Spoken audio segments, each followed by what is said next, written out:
అయితే ఇక్కడ ఒక్క విషయం ఏమిటి అంటే, నవరాత్రులు ఎప్పటి నుంచి ప్రారంభం చేయాలి, ఎప్పటితో అంతం చేయాలి అనేది దసరాల్లో ఉన్నటువంటి శరన్నవరాత్రులు అనుకోండి, పాడ్యమి నుంచి ప్రారంభం చేయాలి, నవమితో పూర్తి చేయాలి, దశమి రోజున దమ్మె కొట్టడం, ఇట్లా ఉంటాయి మనకి. కానీ ఈ వినాయక నవరాత్రులు, గణపతి నవరాత్రులు, వీటికి ఎప్పటి నుంచి మొదలు పెట్టాలి, ఎప్పటి నుంచి ఆఖరి చేయాలి అనేది ఏం లేదు.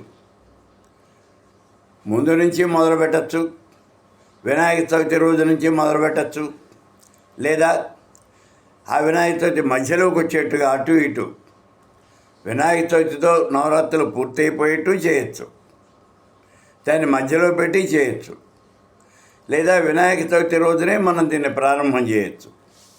ఈ రకంగా చేయాలి అని ఖచ్చితంగా ఎక్కడా కూడా లేదు. అయితే నేను మన వాళ్ళకందరికీ చెప్పేది ఏమిటి అంటే, ఈ నెలనే 18వ తారీఖు దశమి అవుతుంది. 18వ తారీఖు దశమి.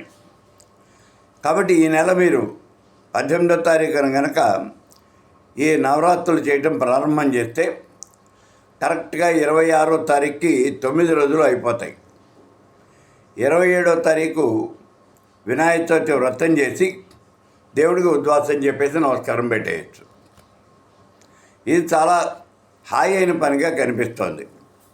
కాబట్టి మీరందరూ కూడా సాధ్యమైనంత వరకు ఈ నెల 18వ తారీఖునే ఈ గణపతి నవరాత్రులు అనేవి ప్రారంభం చేసి 26వ తారీఖుతో 9 రోజులు పూర్తి చేసి 27వ తారీఖున ఆ భగవంతుడికి, వినాయకుడికి మీరు ఉద్వాసం చెప్పడము అనేది మీరు చేయవచ్చు.